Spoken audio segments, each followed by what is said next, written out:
الحمد للہ رب العالمین والصلاة والسلام علی سید الانبیاء والمرسلین وعلی آلہ واصحابہ اجمعین اما بعد فاعوذ باللہ من الشیطان الرجیم بسم اللہ الرحمن الرحیم ان اللہ وملائکتہ یصلون علی النبی یا ایہا الذین آمنوا صلوا علیہ وسلموا تسلیما اللہم صلی علی سیدنا و مولانا محمد وعلی آل سیدنا و مولانا محمد وبارک وسلم وصلی علیہ الصلاة والسلام علیکہ یا سیدی یا رسول اللہ الصلاة والسلام علیکہ یا سیدی یا حبیب اللہ۔ لائق صد عز والاحترام، مقتدر و محترم و محتشم حضرات ذی وقار معزز سامعین و حاضرین و ناظرین کرام، السلام علیکم ورحمۃ اللہ وبرکاتہ۔ اللہ رب العالمین کا لاکھ لاکھ شکر ہے کہ اللہ رب العالمین جو ہم سب کا پالنہار ہے بلکہ تمام جہانوں کا پالنہار ہے اور ہر چیز پر قادر ہے۔ اللہ رب العالمین کا لاکھ لاکھ شکر ہے کہ اللہ نے ہمیں نبی وہ عطا کیا جو بنایا اپنے لیے تھا، دے ہمیں دیا۔ اللہ نے ہمیں نبی وہ عطا کیا جو نبیوں کا نبی، جو جناب موسیٰ کا بھی نبی، جو جناب عیسیٰ کا بھی نبی۔ اللہ نے ہمیں محبوب وہ عطا کیا جو بنایا اپنے لیے تھا، دے ہمیں دیا۔ وہ محبوب کون ہے؟ وہ محبوب ہے جناب حضرت سیدنا محمد مصطفیٰ صلی اللہ علیہ وسلم۔ اللہ نے ہمیں محبوب وہ عطا کیا جو بنایا اپنے لیے تھا، دے ہمیں دیا۔ اس محبوب کا نام ہے جناب حضرت محمد مصطفیٰ صلی اللہ علیہ وآلہ وسلم۔ چلتے ہیں اپنے سبق کی طرف۔ آج کے ہمارے سبق کا جو عنوان ہے وہ ہے 5 ایسے گناہ ہیں جن کے کرنے سے انسان کی کوئی بھی نیکی قبول نہیں ہوتی۔ حضرت مولانا جلال الدین رومی رحمت اللہ تعالی علیہ فرماتے ہیں لوگوں، سب کچھ کرنا، یہ 5 گناہ کبھی بھی نہ کرنا، ان 5 گناہوں سے سخت نفرت کرنا۔ یہ 5 گناہ اتنے خطرناک گناہ ہیں، اس قدر خطرناک ہیں کہ یہ 5 گناہ انسان کی کوئی بھی نیکی قبول نہیں ہونے دیتے۔ نماز، روزہ، حج، زکوٰۃ قبولیت کے دروازے تک نہیں پہنچ سکتے۔ آخر وہ کون سے 5 گناہ ہیں؟ حضرت مولانا جلال الدین رومی رحمت اللہ تعالی علیہ سے پوچھا گیا، حضرت وہ کون سے 5 خطرناک گناہ ہیں جو انسان کی کوئی بھی نیکی قبول نہیں ہونے دیتے؟ فرمایا پہلا گناہ ظلم کرنا، کسی پر ظلم کرنا ہے۔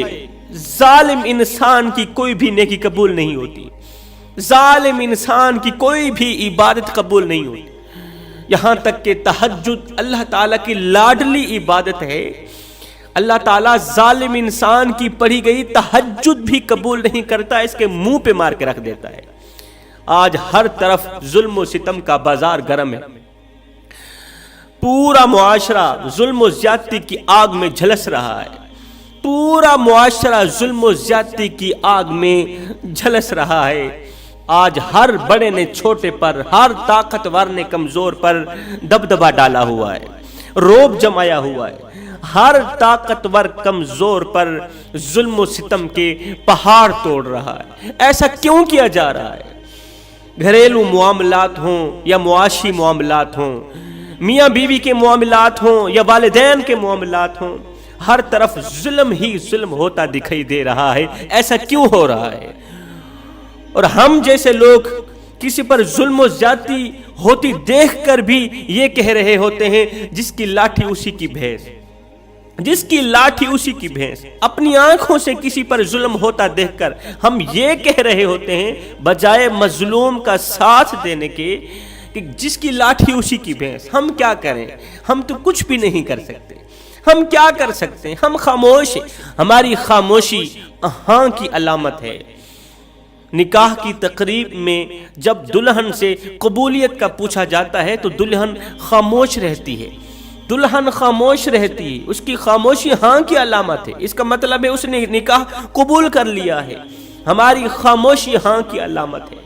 ہم خاموش ہیں، ہم کچھ نہیں کر سکتے۔ یہ جملہ کہ جس کی لاٹھی اسی کی بھینس، ظالم کا ساتھ دینے والوں میں ہمیں شامل کر کے رکھ دیتا ہے۔ ظالم یہ سمجھ رہا ہے کہ وہ جو چاہے کر سکتا ہے، وہ جس کی چاہے عزت نیلام کر دے، جس کی چاہے عزت والی پگڑی خاک میں ملا دے، جس کا چاہے گھر اجاڑ کے رکھ دے، گھر تباہ کر دے۔ کاش کوئی ظالم کے کان میں جا کر یہ خبر دے دے کہ کسی پر ظلم کرنا ایک ایسا گناہ ہے، اللہ تعالیٰ کسی بھی حال میں اس گناہ کو پسند نہیں کرتا۔ اللہ تعالیٰ کو یہ ہرگز پسند نہیں ہے کہ کوئی بھی شخص اس کی مخلوق پر ظلم کرے، ظلم و ستم کے پہاڑ توڑے۔ اللہ تعالیٰ اتنی بڑی طاقت والا، اتنا بڑا طاقتور بادشاہ، بادشاہوں کا بادشاہ، 70 ماؤں سے بڑھ کے محبت کرنے والا رب، زمین و آسمان کو پیدا کرنے والا، آسمان کو بغیر ستون پہ زمین کے اوپر کھڑا کرنے والا رب کہہ رہا ہے کہ میں ظالم نہیں، میں کسی پر ظلم نہیں کرنا چاہتا۔ وہ رب جو اتنا بڑا طاقتور ترین ہے وہ کہہ رہا ہے میں کسی پر ظلم نہیں کرنا چاہتا۔ اور جب بندہ اللہ کی مخلوق پر ظلم کرے گا تو کیا اللہ تعالیٰ اس بندے کو تباہ و برباد نہیں کرے گا؟ کاش کہ ظالم کے کان میں کوئی یہ خبر پہنچا دے کہ ظلم ایک ایسا گناہ ہے جو انسان کی کوئی بھی نیکی قبول نہیں ہونے دیتا۔ رسول اللہ صلی اللہ علیہ وسلم نے فرمایا مظلوم کی ٹھنڈی سانس سے بچو، اس لیے کہ ان کے اور اللہ کے درمیان کوئی حجاب نہیں ہوتا۔ مظلوم کے منہ سے نکلی آہ، دل سے نکلی آہ، ہواؤں کو پھاڑتی ہوئی، فضاؤں کو پھاڑتی ہوئی، پہلا آسمان چیرتی ہوئی، دوسرا آسمان چیرتی ہوئی، 7 آسمان چیر کر عرش کا دروازہ جا کھٹکھٹاتی ہے اور اللہ سے اپنی بات منوا کر ہی دم لیتی ہے۔ رسول اللہ صلی اللہ علیہ وسلم نے فرمایا ظالم کے لیے آخرت میں تو بہت بڑی سزائیں ہیں، آخرت میں اللہ تعالیٰ نے ظالم کے لیے بہت بڑی سزا تیار کر رکھی ہے، لیکن دنیا میں بھی اسے ایک بہت بڑی سزا کا منہ دیکھنا پڑتا ہے۔ ظالم کو دنیا میں بہت بڑی سزا یہ ملتی ہے کہ اس کی کوئی بھی نیکی قبول نہیں ہوتی، اس کا کوئی بھی عمل قبول نہیں ہوتا۔ نماز، روزہ، حج، زکوٰۃ، یہ تمام کی تمام عبادات قبولیت کے دروازے تک ہرگز نہیں پہنچ پاتی۔ اللہ تعالیٰ ان کے منہ پہ مار کے رکھ دیتا ہے۔ فرمایا سب کچھ کرنا، کسی پر ظلم نہ کرنا، مظلوم بن کر مرنا، ظالم بن کر نہ مرنا۔ اگر ظالم بن کر مرو گے تو قیامت کے دن حجاج بن یوسف کے ساتھ اٹھائے جاؤ گے، قیامت کے دن یزید کے ساتھ اٹھائے جاؤ گے، اور اگر مظلوم بن کر مرو گے تو قیامت کے دن امام حسین کے ساتھ اٹھائے جاؤ گے۔ حجاج بن یوسف ایک نامی گرامی ظالم گورنر تھا۔ ایک دن یہ کسی مجلس میں آیا تو سب لوگ ادباً احتراماً کھڑے ہو گئے کہ حجاج بن یوسف آیا، نامی گرامی ظالم گورنر آیا ہے۔ وہاں پر ایک بزرگ بیٹھا تھا سفید داڑھی والا، جس کے دل کا تعلق اللہ کی ذات کے ساتھ جڑا ہوا تھا۔ اللہ اکبر، اس کے دل میں خوف تھا تو صرف اللہ کا خوف تھا، خوف خدا، خشیت الہی، اس کے علاوہ کسی کا خوف اس کے اندر نہیں تھا۔ سب لوگ ظالم گورنر کے ادب و احترام کے لیے کھڑے ہو گئے، لیکن وہ بزرگ بابا بیٹھا رہا اپنی جگہ پہ، بیٹھا رہا، ادباً احتراماً نہ کھڑا ہوا۔ سب لوگ ہاتھ چومنے لگے، اس بابے نے ہاتھ نہ چومے۔ یہ دیکھتے ہی دیکھتے گورنر حجاج بن یوسف غصے میں آگ بگولا ہو گیا کہ اس کی جرت کیسے ہوئی، اس نے میرے ہاتھ کیوں نہیں چومے، یہ ادباً احتراماً کھڑا کیوں نہیں ہوا۔ ظالم گورنر نے فوراً ہی آرڈر دیا کہ ابھی اور اسی وقت اس فقیر بابے کا سر تن سے جدا کر دیا جائے، اس نے میرا ادب کیوں نہیں کیا، احترام کیوں نہیں کیا۔ اللہ اکبر، اب اس بابے کا اسی وقت سر قلم کیا جا رہا تھا۔ مرنے سے پہلے پہلے، سر قلم ہونے سے پہلے پہلے، جب اسے تیار کیا جا رہا تھا، جب اس کی گردن پر تلوار رکھی گئی تو لوگوں نے دیکھا کہ وہ فقیر اللہ والا روتا بھی ہے، ہنستا بھی ہے، روتا بھی ہے، ہنستا بھی ہے، آسمان کی طرف دیکھتا ہے، روتا ہے، ہنستا ہے، روتا ہے، ہنستا ہے۔ ظالم گورنر نے کہا بابا جی تیری گردن بعد میں اڑائیں گے، پہلے یہ بتا کہ تو رویا کیوں ہے، پھر ہنسا کیوں۔ موت کی خبر سن کر کہ میں ابھی اور اسی وقت مرنے والا ہوں، میرا سر تن سے جدا ہونے والا ہے، تو رویا کیوں ہے، پھر ہنسا کیوں ہے۔ اس فقیر اللہ والے نے کہا کہ رویا اس لیے ہوں سوچ رہا ہوں کہ میرے مرنے کے بعد میری اولاد کا کیا بنے گا۔ اچھا ہنس کیوں رہا ہے؟ کہا ہنس اس لیے رہا ہوں کہ اس وقت میں اللہ تعالیٰ کا لاکھ لاکھ شکر ادا کر رہا ہوں کہ مالک شکر ہے تیرا، مظلوم بن کر مر رہا ہوں، ظالم بن کر نہیں مر رہا، مظلوم بن کر مر رہا ہوں، ظالم بن کر نہیں مر رہا۔ اگر میں ظالم بن کر مرتا تو قیامت کے دن اس کتے حجاج بن یوسف کے ساتھ اٹھایا جاتا۔ میں مظلوم بن کر مر رہا ہوں، باقی نہیں، قیامت کے دن شہداء کے ساتھ تو اٹھایا جاؤں گا۔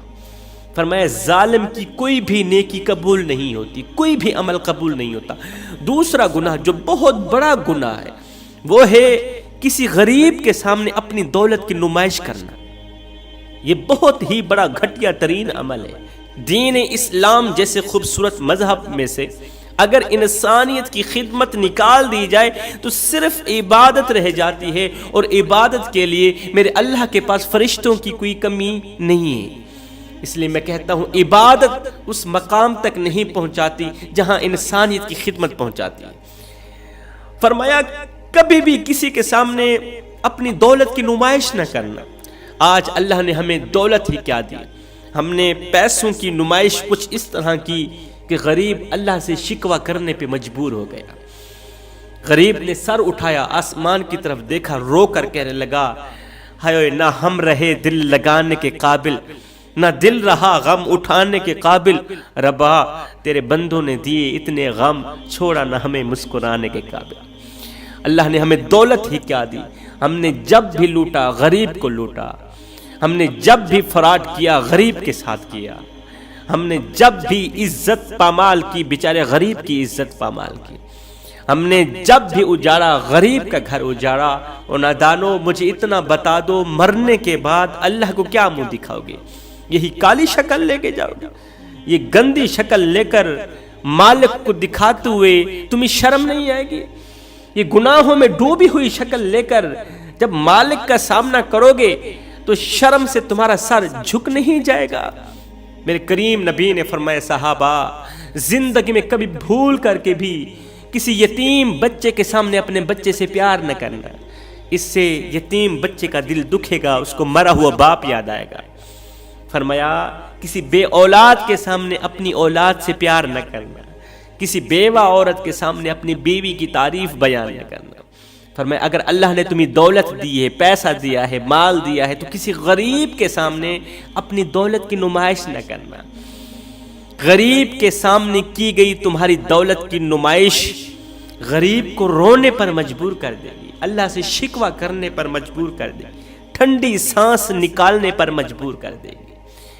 روٹی امیر شہر کے کتوں نے چھین لی، فاقہ غریب شہر کے بچوں میں بٹ گیا، چہرہ بتا رہا تھا کہ اسے مارا ہے بھوک نے، حاکم نے یہ لکھا کہ یہ کچھ کھا کے مر گیا۔ ایک غریب فقیر تھا، اس کے کپڑے پھٹے ہوئے تھے، اس کا ایک ہی لباس تھا، آج وہ بھی پھٹ گیا۔ صبح کو کھاتا ہے شام کے لیے نہیں ہوتی، شام کو کھاتا ہے صبح کے لیے نہیں ہوتی، گھر کو غربت نے لپیٹ رکھا ہے، اس کا ایک ہی لباس تھا وہ بھی پھٹ گیا۔ دوسرا لباس لینے کے لیے پیسے نہیں، دوسرا لباس لینے کی ہمت نہیں، ایک ہی لباس تھا وہ بھی پھٹ گیا۔ اب جگہ جگہ سے جسم جھلک رہا ہے۔ یہ غریب فقیر اللہ والا بادشاہ کی چوکھٹ پر گیا، جہاں بادشاہ کے کتے بندے ہوئے تھے، وہاں جا کے بیٹھ گیا، کہنے لگا بادشاہ مجھے ایک بات تو بتا۔ کہا کون سی بات؟ کہا بادشاہ مثال کے طور پر اگر میں تیرے دروازے پر ابھی مر بھی جاؤں، بتا تو صحیح تو میرے ساتھ کیا سلوک کرے گا؟ بادشاہ نے کہا فقیر میاں اگر تو میرے دروازے پر ابھی مر بھی گیا تو میں یہی کچھ کروں گا، تجھے کفن دے کر دفن کر دوں گا، یہی کچھ کروں گا، تجھے کفن دے کر دفن کر دوں گا، تجھے کفن دے کر دفن کر دوں گا۔ یہ سن کر غریب فقیر کی چیخ نکل گئی، غریب فقیر رو کر کہنے لگا بادشاہ میرے مرنے کے بعد جو میری مردہ لاش ڈھانپنے کے لیے مجھے کفن دو گے نا، وہ آج ہی دے دو تاکہ میں اپنی زندہ لاش تو ڈھانپ سکوں۔ آج مجھے کپڑوں کی اشد ضرورت ہے، مجھے دیتے نہیں۔ کل جب میں مر جاؤں گا تمہارا دیا لٹھے کا سوٹ کس کام کا، تمہارا دیا لٹھے کا کفن کس کام کا؟ زندہ لوگوں کی قدر کرو، زندہ لوگوں کی خدمت کرو۔ اللہ نے اگر تمہیں پیسہ دیا ہے تو اپنا ہاتھ کھول کے رکھو، اگر اللہ نے تمہیں دولت دی ہے تو یہ دولت والی مٹھی کھول کے رکھو، ہر ضرورت مند آئے اپنی ضرورت پوری کر کے جائے، ہر بھوکا آئے اسے کھانا کھلاؤ، پیاس آئے اسے پانی پلاؤ، تاکہ اس دولت کے ذریعے اگلے جہان کی دولت خرید لو، یہ دولت دے کر اگلے جہان کی دولت خرید لو، اگلے جہان کے لیے کچھ اکٹھا کر لو۔ جس طرح تم یہاں کے امیر ہو، اگلے جہان کے لیے بھی امیر بن جاؤ۔ حضرت مولانا جلال الدین رومی نے فرمایا، اگر اللہ نے تمہیں دولت دی ہے تو کسی غریب کے سامنے اپنی دولت کی نمائش نہ کرنا، یہ بہت بڑا گناہ ہے جو نیکیوں کو اس طرح کھاتا ہے جس طرح آگ لکڑیوں کو کھاتی ہے۔ فرمایا تیسرا گناہ جو بہت بڑا گناہ ہے وہ ہے شرک کرنا، اللہ کے ساتھ کسی کو شریک ٹھہرانا۔ اللہ اکبر! جوانو، جب بھی مانگنا اللہ سے مانگنا۔ میرے کریم نبی نے فرمایا صحابہ، جب بھی مانگنا اللہ سے مانگنا، اللہ کی چوکھٹ چھوڑ کر غیر کے دروازے پر مت جانا، اللہ کا دروازہ چھوڑ کر غیر کے دروازے پر مت جانا۔ دیکھو، نماز چھوڑنا کتنا بڑا گناہ ہے، بہت بڑا گناہ ہے، لیکن اس گناہ پر اللہ تعالیٰ کو اتنا زیادہ غصہ نہیں آتا۔ کسی پر ظلم کرنا یہ بہت بڑا گناہ ہے، لیکن اس گناہ پر بھی اللہ تعالیٰ کو اتنا زیادہ غصہ نہیں آتا، اللہ تعالیٰ اس قدر زیادہ غضبناک نہیں ہوتا۔ کسی کا حق مارنا، کسی کا دل توڑنا، کسی کی عزت والی پگڑی خاک میں ملانا، یہ بہت بڑے گناہ ہیں، لیکن ان گناہوں پر بھی میرے اللہ کو اس قدر زیادہ غصہ نہیں آتا، اللہ تعالیٰ اس قدر زیادہ غضبناک نہیں ہوتا۔ جس وقت ایک انسان اللہ کی چوکھٹ چھوڑ کر غیر کے دروازے پہ جاتا ہے نا، روٹی مانگنے کے لیے، بھیک مانگنے کے لیے، خیرات مانگنے کے لیے، اس وقت اللہ تعالیٰ غضبناک ہوتا ہے۔ یہ انسان ہر وقت، ہر گھڑی، ہر لمحے اللہ تعالیٰ کے غضب کا نشانہ بنا رہتا ہے۔ فرشتے بھی اس انسان پر لعنت کرتے ہیں جو انسان اللہ سے نہیں مانگتا، غیروں سے مانگتا ہے، نمبرداروں سے مانگتا ہے، چودھریوں سے مانگتا ہے، وڈیروں سے مانگتا ہے۔ جب بھی مانگنا اللہ سے مانگنا، اور نبی کا صدقہ مانگنا، مصطفیٰ کریم کا صدقہ جب مانگو گے تو اللہ تعالیٰ تمہارے مانگنے سے پہلے تمہاری